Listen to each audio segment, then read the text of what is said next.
ವಸತಿ ಶಾಲೆಗಳಲ್ಲಿ ವಿದ್ಯಾರ್ಥಿನಿಯರಿಗೆ ಪ್ರತ್ಯೇಕತೆ ಕೋಣೆ ಹಾಗೂ ಶೌಚಾಲಯಗಳು ಇರಬೇಕು ಎಂದು ಸರ್ಕಾರದ ನಿಯಮ. ಆದರೆ ರಾಯಚೂರು ಜಿಲ್ಲೆಯ ಮಾನ್ವಿ ಪಟ್ಟಣದಲ್ಲಿರುವ ರಾಜಲಬಂಡ ಮೊರಾರ್ಜಿ ದೇಸಾಯಿ ವಸತಿ ಶಾಲೆಯ ವಿದ್ಯಾರ್ಥಿನಿಯರ ಶೌಚಾಲಯಗಳಲ್ಲಿ ರಹಸ್ಯ ಸಿಸಿ ಕ್ಯಾಮೆರಾ ಇಟ್ಟಿರುವುದು ಬಯಲಾಗಿದ್ದು, ಮಾನ್ವಿ ಠಾಣೆಯಲ್ಲಿ ಪ್ರಕರಣ ದಾಖಲಾಗಿದೆ. ಹಿಂದುಳಿದ ವರ್ಗಗಳ ಕಲ್ಯಾಣ ಇಲಾಖೆಯಿಂದ ನಡೆಯುವ ರಾಜಲಬಂಡ ಮೊರಾರ್ಜಿ ದೇಸಾಯಿ ವಸತಿಯಲ್ಲಿ ಪ್ರಾಂಶುಪಾಲ ಮಹಾಂತೇಶ ವಾರ್ಡನ್ ಶಂಕರಪ್ಪರ ದುರಾಡಳಿತದಿಂದ ವಿದ್ಯಾರ್ಥಿಗಳಿಗೆ ಸೌಲಭ್ಯ ನೀಡದೆ ವಂಚಿಸುತ್ತಿದ್ದಾರೆ ಎಂದು ಪೋಷಕರೇ ಆರೋಪಿಸಿದ್ದಾರೆ. ರಾಜಲಬಂಡ ವಸತಿ ಶಾಲೆಯಲ್ಲಿ ವಿದ್ಯಾರ್ಥಿನಿಯರಿಗೆ ಪ್ರತ್ಯೇಕತೆ ಶೌಚಾಲಯ ಕೋಣೆಗಳು ಇಲ್ಲದ ಕಾರಣ ಶೌಚಾಲಯದಲ್ಲಿ ಯಾರು ರಹಸ್ಯ ಸಿಸಿ ಕ್ಯಾಮೆರಾ ಯಾರು ಇಟ್ಟಿದ್ದಾರೆ ಎಂದು ತಿಳಿಯಬೇಕಾಗಿದೆ. ಒಟ್ಟಾರೆಯಾಗಿ ನೋಡಿದ್ರೆ ವಿದ್ಯಾರ್ಥಿನಿಯರ ಶೌಚಾಲಯ ಕೋಣೆಗಳಲ್ಲಿ ರಹಸ್ಯ ಸಿಸಿ ಕ್ಯಾಮೆರಾ ಇಟ್ಟಿರುವುದರಿಂದ ವಿದ್ಯಾರ್ಥಿಗಳು ಆತಂಕಗೊಂಡಿದ್ದು, ಇದಕ್ಕೆ ಏನಾದರೂ ಅನಾಹುತವಾದರೆ ಪ್ರಾಂಶುಪಾಲ ಮಹಾಂತೇಶ ವಾರ್ಡನ್ ಶಂಕರಪ್ಪ ಕಾರಣ ಎಂದು ದೂರಿದ್ದಾರೆ.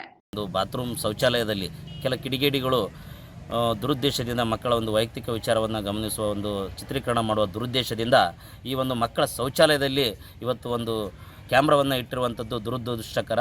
ಆ ಒಂದು ದುರದೃಷ್ಟಕರ ವಿಷಯಕ್ಕನ್ನ ಹೆಚ್ಚಾಗಿ ಇಲ್ಲಿರ್ತಕ್ಕಂಥ ಶಿಕ್ಷಕರು ಆ ಒಂದು ಪ್ರಕರಣವನ್ನು ಯಾವುದೇ ಪೊಲೀಸರಿಗೆ 112 ಅವರಿಗೆ ತಿಳಿಸಿದ್ದೀವಿ ಅಂತ ಹೇಳ್ತಾರೆ. ಆದರೆ ಯಾವುದೇ ಪ್ರಕರಣವನ್ನು ದಾಖಿಸುವಲ್ಲಿ ಮುಂದಾಗಿರಲಿಲ್ಲ. ಆಗ ನಾವು ಪಾಲಕರ ಜೊತೆ ನಾವು ನಮ್ಮ ಮಗಳನ್ನು ಮಾತಾಡ್ಸೋಕ್ಕೆ ಬಂದಾಗ ಮಗಳು ಯಪ್ಪ ಈಗ ರೀತಿ ಆಗಿತ್ತು ಹಾಸ್ಟೆಲಲ್ಲಿ ಅನ್ನೋ ಒಂದು ವಿಚಾರವನ್ನು ಆ ಮಗು ನಮಗೆ ತಿಳಿಸಿದಾಗ ನಾವು ಶಿಕ್ಷಕರನ್ನು ಕೇಳಿದಾಗ ಅವರು ಶಿಕ್ಷಕರು ಇಲ್ಲ ಸರ್ ಈ ರೀತಿ ಆಗಿತ್ತು 112ಗೆ ನಾವು ಫೋನ್ ಮಾಡಿ ಇನ್ಫಾರ್ಮ್ ಮಾಡಿದ್ವಿ ಹೇಳಿದ್ವಿ, ಆಮೇಲೆ ನಾವು ಅವ್ರನ್ನ ಹುಡ್ಕೊಂಡು ಹೋಗಿದ್ವಿ, ನಮ್ಮ ಶಾಲೆ ಸಿಬ್ಬಂದಿಗಳೆಲ್ಲ ಅವರು ಓಡಿ ಹೋದರು ಅನ್ನೋ ಒಂದು ಮಾತನ್ನು ಹೇಳಿದರು. ಆಗ ನಾವು ತುಂಬ ಪಾಲಕರು ನಾವೆಲ್ಲ ಇದಾಗಿ ಕೇಳಿದ್ವಿ. ನಮ್ಮ ಸಂಘಟನೆ ವತಿಯಿಂದ ನಾವು ಅವತ್ತು ಪ್ರತಿಭಟಿಸಿ ಇಲ್ಲ ಈ ಥರ ಯಾರು ಈ ಒಂದು ಕೃತ್ಯಕ್ಕೆ ಕೈ ಹಾಕಿದ್ದಾರೆ ಆ ಕಿಡಿಗೇಡಿಯನ್ನು ಕೂಡಲೇ ಬಂಧಿಸಬೇಕು ಅಂತೇಳಿ ಅವತ್ತು ರಾತ್ರಿ ನಾವು ನಮ್ಮ ಸಂಘಟನೆ ಮತ್ತು ಪಾಲಕರೊಡನೆ ಪ್ರತಿಭಟಿಸಿದ್ವಿ. ಶೌಚಾಲಯದಲ್ಲಿ ಇದು CC ಕ್ಯಾಮ್ರಾವನ್ನು ಅಳವಡಿಕೆ ಮಾಡಿದ್ದಾರೆ. ಹಾಗಾಗಿ ನಮ್ಮ ಮಕ್ಕಳು ಇಲ್ಲಿ ನಾವು ಮಾತಾಡಿಸ್ಬೇಕಂತ ಹೇಳಿ ಬಂದಾಗ ಡ್ಯಾಡಿ ಈ ಥರ ಆಗಿದೆ, ಶೌಚಾಲಯದಲ್ಲಿ ಕ್ಯಾಮ್ರಾ ಇಟ್ಟಿದ್ದಾರೆ ಅಂತ ವಿಷಯ ಗೊತ್ತಾಯಿತು.